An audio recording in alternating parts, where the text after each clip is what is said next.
دوستوں اور بزرگوں، خطبے میں جو آپ کے سامنے تلاوت کی اس میں یہی بات سمجھائی کہ یثبت اللہ الذین آمنوا بالقول الثابت فی الحیات الدنیا وفی الآخرہ، جو لوگ ایمان کے ساتھ ایمان لے آتے ہیں، آخرت کی فکر رکھتے ہیں، ہر وقت ان کی سوچ آخرت کی زندگی کو سنوارنے کے لیے ہوتی ہے، فرمایا پھر اللہ ان کے ساتھ ہوتے ہیں، دنیا میں بھی اللہ مضبوط قول کے ساتھ انہیں ثابت کرتے ہیں۔ مضبوط قول کے ساتھ مطلب یہ ہے کہ اسے کلمہ توحید، اعمال صالحہ، اچھے بول، نیکیوں کے ساتھ، اچھی سوچ و فکر کے ساتھ، اچھے عقیدے کے ساتھ دنیا میں ہر محاذ پہ اسے کامیاب کرتے ہیں۔ مشکل سے مشکل امتحان و آزمائشیں بھی آئے تو فرمایا یہ گھبراتا نہیں ہے، یہ دین سے پیچھے نہیں ہٹتا، یہ نیکیوں سے پیچھے نہیں ہٹتا، گمراہوں سے گمراہ لوگ بھی آ کر اسے ورگلانے کی کوشش کرے، توحید سے ہٹانے کی کوشش کرے، نیکیوں نماز روزے سے پیچھے کرنے کی کوشش کرے، فرمایا اللہ کے قرآن نے کہ یثبت اللہ اسے استقامت دیتے ہیں، مضبوط رکھتے ہیں، ثابت قدم رکھتے ہیں فی الحیات الدنیا، دنیا کی زندگی میں۔ جس طرح صحابہ کرام کو دیکھیے کہ مشکل سے مشکل حالات میں بھی صحابہ کے پاؤں دین سے نہیں پھسلے، تپتے ہوئے کڑاہوں میں ڈالا گیا، چمڑیاں ادھیڑ دی گئی اور جو ہے تپتے ابلتے ہوئے تیلوں میں ڈالا گیا اور تپتی دھوپ میں گھسیٹا گیا، لیکن ان کی زبان سے عہد وجہ یہی تھی کہ ان کے دل کے اندر دین نے، ایمان نے جڑیں پکڑ لی تھی۔ تو اس آیت کے اندر یہی فرمایا یثبت اللہ الذین آمنوا فی الحیات الدنیا، دنیا کی زندگی میں بھی اللہ ان کو مضبوط رکھتا ہے، ثابت قدم رکھتا ہے، وفی الآخرہ، اور آخرت کی زندگی میں بھی۔ آخرت کی زندگی سے مراد اس آیت کے اندر اہل علم فرماتے ہیں قبر ہے، اور فرمایا آخرت کی منازل میں سب سے پہلی منزل قبر ہے۔ آپ علیہ الصلوۃ والسلام کی روایت کے اندر ہے کہ فرمایا کہ تمہیں قبروں میں آزمایا جائے گا۔ حضرت عثمان رضی اللہ تعالیٰ عنہ کے متعلق آتا ہے حدیث شریف میں، جب قبرستان سے گزرتے تو اس قدر روتے، ان کی آنکھوں سے اتنے آنسو بہتے، داڑھی مبارک تر ہو جاتی۔ لوگوں نے پوچھا آپ اتنے کیوں روتے ہو جب قبرستان پہ گزرتے ہو یا قبر کے متعلق آپ تذکرے سنتے ہو؟ حضرت عثمان نے فرمایا قبر آخرت کی منازلوں میں سے پہلی منزل ہے، جو یہاں بچ گیا آگے بھی بچتا ہی رہے گا، جو یہاں بچ گیا آگے اس کے لیے بڑے مشکلات ہو گئے۔ پھر حضرت عثمان فرماتے ہیں جب میں سنتا ہوں قبر کے متعلق مجھے رونا آ جاتا ہے کہ کتنے مشکل حالات سے وہاں گزرنا پڑے گا۔ اور میرے دوستوں اور بزرگوں، قبر کا عذاب برحق ہے، وہاں نیک اور بد کو جزا اور سزا قیامت تک کے لیے مخصوص ہوگی۔ اور فرمایا کہ یثبت اللہ الذین آمنوا فی الحیات الدنیا وفی الآخرہ، یعنی دنیا میں بھی اور قبر میں بھی اللہ اسے استقامت دے گا۔ قبر میں استقامت سے مراد یہ ہے کہ جب بندے کو قبر کے اندر رکھ دیا جاتا ہے تو فرمایا جو بھی وقت ہو،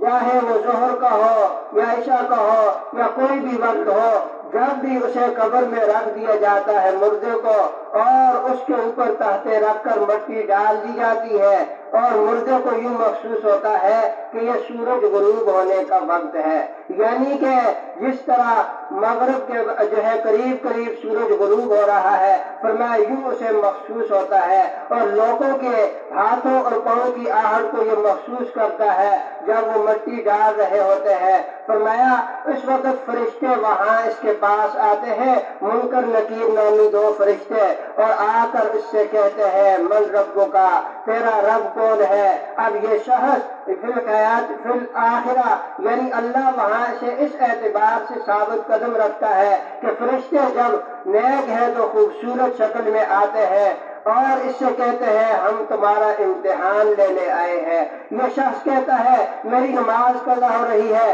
ذرا مجھے وقت دو، چنانچہ عصر و مغرب کا فرمایا وقت سے مخصوص ہوتا ہے، یہ اپنی نماز پڑھتا ہے اور اس کے بعد فرمایا منکر نکیر نامی فرشتے اس سے پوچھتے ہیں من رب کا، تیرا رب کون ہے؟ فرمایا دنیا میں اس نے رب کی بات کو محبت سے سنا ہوگا، دنیا میں رب کا قرآن یہ سنتا ہوگا، دنیا میں جو ہے رب والی باتوں پہ اسے اعتماد ہوگا، دنیا میں یہ رب کے گھر کو جو ہے آباد کرنے کی فکر رکھتا ہوگا، دنیا میں اس کے دل میں رب کا خوف اگر ہوگا، دنیا میں یہ رب کی معرفت جو ہے جانتا ہوگا، رب والے کام اس نے کیے ہوں گے، تو یہ فوراً فرشتوں سے کہے گا ربی اللہ، میرا رب تو اللہ ہے۔ اور پھر دوسرا سوال فرشتے کہیں گے کہ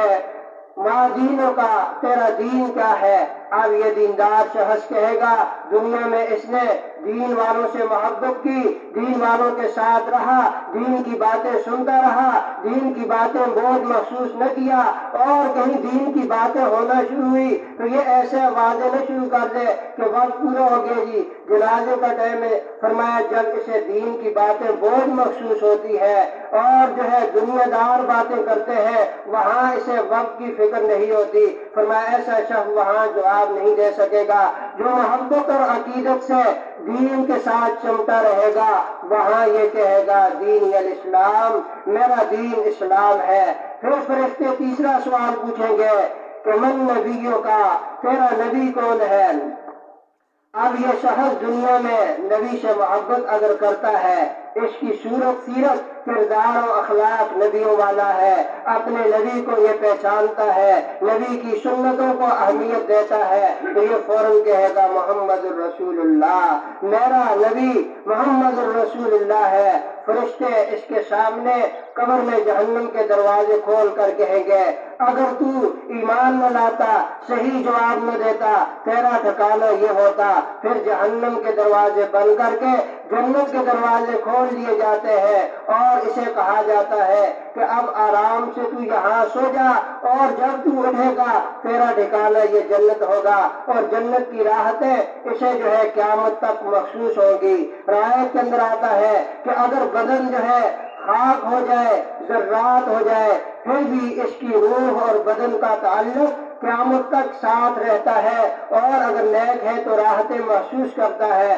برا ہے تو اس تکلیف محسوس کرتا ہے۔ آپ علیہ الصلوۃ والسلام نے فرمایا کہ انسان کا بدن اگر ذرات میں مل بھی جائے، اس کی دمچی کی ہڈی جو ہے یہ پھر بھی جو ہے باقی رہتی ہے قیامت تک، جہاں بھی رہے۔ فرمایا اس ہڈی اور روح کا، ذرات کا آپس کے ساتھ تعلق قیامت تک برقرار رہتا ہے اور جنت کی راحتیں محسوس کرتا ہے۔ امام اعظم ابو حنیفہ رحم اللہ فرماتے ہیں عقائد کی بحث میں، وہ فرماتے ہیں کہ نیک لوگوں کو جنت کی راحتیں، برے اور گناہگار لوگوں کو جہنم کی تکلیفیں یہ برحق ہیں، اس کا انکار کرنے والا گمراہ ہے۔ تو مختصر یہ ہے کہ نیک لوگوں کے ساتھ ایسا رویہ ہوگا کہ یثبت اللہ الذین آمنوا فی الحیات الدنیا وفی الآخرہ، دنیا میں بھی اور قبر میں بھی اللہ انہیں سوالات و جوابات میں آسانی فرمائیں گے، اور جو بد لوگ ہیں جو اللہ کے دین، اللہ کے احکامات کی طرف، اللہ کے جو ہے دین کی طرف توجہ نہیں ہے، فرشتے سیاہ شکل میں، ہیبت ناک شکل میں اس کے سامنے آئیں گے، نیل گو آنکھیں ہوگی، یہ دیکھ ہی کر ڈر جائے گا۔ فرشتے اس سے پوچھیں گے من